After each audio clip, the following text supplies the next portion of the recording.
Good morning, world. The word of the Lord for today is be obedient in little things, and God will give you the grace to be obedient in huge things.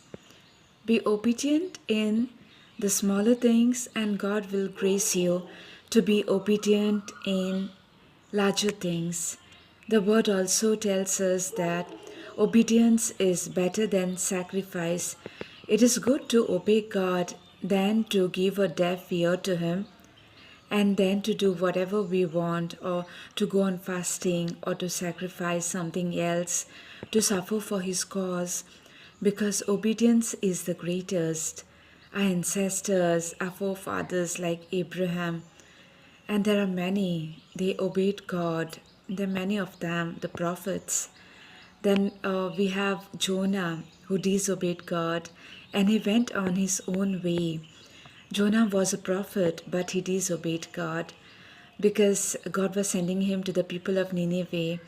And he knew that he knew the character of God. He had experienced God's love for himself.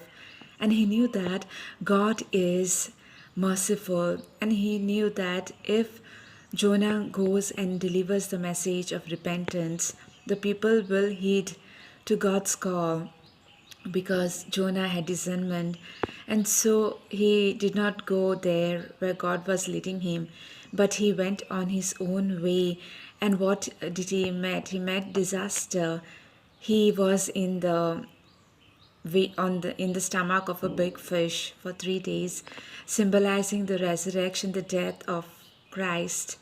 And he being raised after 3 days, on the third day he rose again, we say.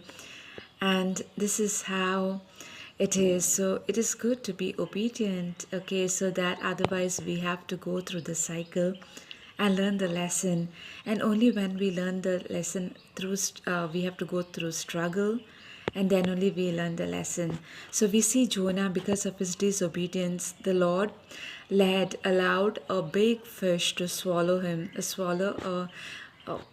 a human, and he was in the fish's belly for 3 days. And he, from there, from his despair, from his desperate situation, he cried unto God, and God made the fish to spew him out on the shore. God just didn't abandon him in the water.